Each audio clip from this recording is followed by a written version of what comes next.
അടുക്കള മാലിന്യം നിങ്ങൾ വലിച്ചെറിയുന്നവരുണ്ടോ? എങ്കിലിനി അതൊന്ന് ഉപേക്ഷിക്കും. ഇങ്ങനൊരു കാര്യം ചെയ്തു നോക്കും. അടുക്കള മാലിന്യം കൊണ്ട് നല്ല ജൈവവളം മത്സ്യത്തിനും കോഴിക്കുമുള്ള തീറ്റയെ നമുക്ക് എങ്ങനെ എടുക്കാമെന്ന് നമുക്കൊന്ന് കണ്ടു നോക്കാം. ഇങ്ങനെ ഒരു വലിയൊരു പാത്രം എടുക്കാം. ഈ പാത്രത്തിലാണ് നമ്മൾ ഡെയിലി കിട്ടുന്ന എല്ലാ അടുക്കള വേസ്റ്റും നമ്മൾ ഇതിൽ കൊണ്ടുവന്ന് ഇടുക. പുറത്ത് വലിച്ചെറിയാതെ ഇതിൽ കൊണ്ടുവന്ന് ഇടുക. ഇങ്ങനെ കൊണ്ടുവന്ന് ഇടുമ്പോൾ നമ്മൾ ശ്രദ്ധിക്കേണ്ടത്, ഈ പാത്രത്തിൻ്റെ അടപ്പ് ഉണ്ട്, ഈ കാണുന്ന പോലുള്ള അടപ്പിൽ നമ്മൾ ഒരു ഹോളോ ബിഡ്സോ എന്തെങ്കിലും കയറ്റി വെക്കുക. എന്നിട്ട് ഈ പാത്രത്തിൽ വെള്ളം ഒഴിച്ച് ഉറുമ്പുകൾ കയറാതിരിക്കാൻ വേണ്ടിയിട്ടാണ് നമ്മളിങ്ങനൊരു കാര്യം ചെയ്യുന്നത്. ഇങ്ങനെ കാര്യം ചെയ്ത് കഴിഞ്ഞാൽ ഉറുമ്പുകൾ കയറില്ല, BSF ലാർവ ഇല്ലാതാക്കില്ല അവർ. അങ്ങനെ ചെയ്ത് കഴിഞ്ഞാൽ നമ്മൾ ഡെയിലി കിട്ടുന്ന എന്ത് വേസ്റ്റും, പ്ലാസ്റ്റിക് ഒഴികെ എല്ലാ വേസ്റ്റും നമ്മൾ ഇതിൽ നിക്ഷേപിക്കുക. പിന്നെ പട്ടാള ഈച്ചകൾക്കായി എഗ് ചെയ്യാൻ വേണ്ടിയിട്ട്, അതായത് BSF ലാർവ ഉണ്ടാകാൻ വേണ്ടിയിട്ട് ഇങ്ങനൊരു തടി കഷ്ണം വെച്ച് കൊടുക്കുക. ഇതിലവർ എഗ് ചെയ്തോളും. ഇപ്പോൾ ഈ കാണുന്നതിൽ എഗ് ചെയ്ത് വിരിഞ്ഞ് കഴിഞ്ഞതാണ്. ഇതുപോലെ ഒരു തടി കഷ്ണം മതി.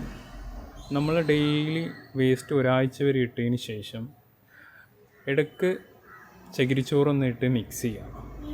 നന്നായി മിക്സ് ചെയ്യാം. ഈ പാത്രത്തിൽ ദ്വാരങ്ങളോ ഒന്നുമില്ല, ദ്വാരങ്ങളോ ഇടേണ്ട ആവശ്യമൊന്നുമില്ല. അല്ലാതെ തന്നെ നമുക്ക് സിമ്പിളായിട്ടുണ്ടാക്കാം. ഇത് നോക്കൂ, ഇത് ഞാൻ ഡെയിലി വേസ്റ്റ് ഇട്ട് എപ്പോഴെങ്കിലും ഒരു പ്രാവശ്യം ചകിരിച്ചോറിട്ട് മിക്സ് ചെയ്താണ് നിറയെ BSF ലാർവ ഉണ്ടാക്കിയിട്ടുണ്ട്. ഇത്രയുള്ള കാര്യങ്ങളൊക്കെ സിമ്പിളാണ്. നമുക്ക് ആകെ ഒരു 5 സെൻറ്റ് സ്ഥലമുള്ളൂ. വേസ്റ്റ് ഇടാൻ വേണ്ടിയിട്ട് 1 ഇഞ്ച് പോലും സ്ഥലമില്ല. അപ്പോൾ വേസ്റ്റ് കൊണ്ട് നമുക്ക് എങ്ങനെ ഉപയോഗം ഉണ്ടാക്കാമെന്ന്, ഇങ്ങനെയൊക്കെ ഓരോ കാര്യങ്ങൾ നമ്മൾ ചെയ്ത് നോക്കണം. അപ്പോൾ ഇത്രേ ഉള്ളൂ. നമുക്ക് കോഴികൾക്കും മത്സ്യത്തിനും നമുക്കിങ്ങനെ ഒരു ഏറ്റവും പ്രോട്ടീൻ റിച്ചായൊരു ഫുഡാണ് ഈ BSF ലാർവ. എന്ത് വേണമെങ്കിലും ഇതിലിടാം. പ്ലാസ്റ്റിക് ഒഴികെ എന്ത് വേണമെങ്കിലും ഈ ഒരു പാത്രത്തിൽ നിക്ഷേപിക്കാം. ഇടയ്ക്കൊന്ന് ചകിരിച്ചോറ് ഉപയോഗിക്കാം. നമുക്ക് ഇത് കഴിഞ്ഞാൽ നമുക്കൊരു കമ്പോസ്റ്റായി കിട്ടും. ഒരു മാസം കഴിഞ്ഞ് നമുക്ക് കമ്പോസ്റ്റായിട്ട് ഉപയോഗിക്കാം. അങ്ങനെയാണ് ഞാൻ ഈ ഗ്രോ ബാഗിലൊക്കെ കൃഷി ചെയ്യുന്നത്. വേറെ പുറത്തുനിന്ന് വളമോ ഒന്നും വേണ്ട. നമുക്ക് BSF ലാർവ കോഴികൾക്കും അതുപോലെ മത്സ്യങ്ങൾക്കും കിട്ടും. പിന്നെ ഇതിൻ്റെ കമ്പോസ്റ്റ് നമുക്ക് ഗ്രോ ബാഗിൽ നിറച്ച് നല്ല പച്ചക്കറി കൃഷിയും ചെയ്യാം. വേറെ പുറത്തുനിന്ന് വളങ്ങളൊന്നും വേണ്ട. അപ്പോൾ ഇത്രയുള്ളൂ കാര്യങ്ങൾ. അപ്പോൾ നമ്മൾ എല്ലാവരും ഒന്ന് ശ്രമിച്ച് നോക്കുക. വെറുതെ ഈ അടുക്കള മാലിന്യങ്ങൾ നമ്മൾ വലിച്ചെറിയേണ്ട ആവശ്യമൊന്നുമില്ല.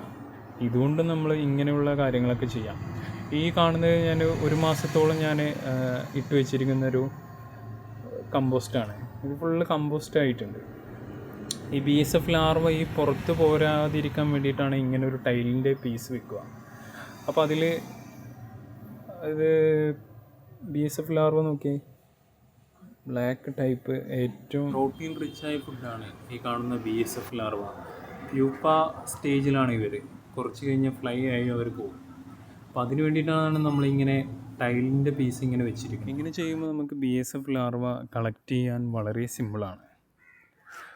ഓർക്കുക, ഈ മത്സ്യങ്ങൾക്ക് നമ്മൾ BSF ലാർവ കൊടുക്കുമ്പോൾ നന്നായി ക്ലീൻ ചെയ്യുക. വെള്ളത്തിലിട്ട് നന്നായി ക്ലീൻ ചെയ്തതിന് മാത്രം മത്സ്യങ്ങൾക്ക് തീറ്റ ഇട്ട് കൊടുക്കുക.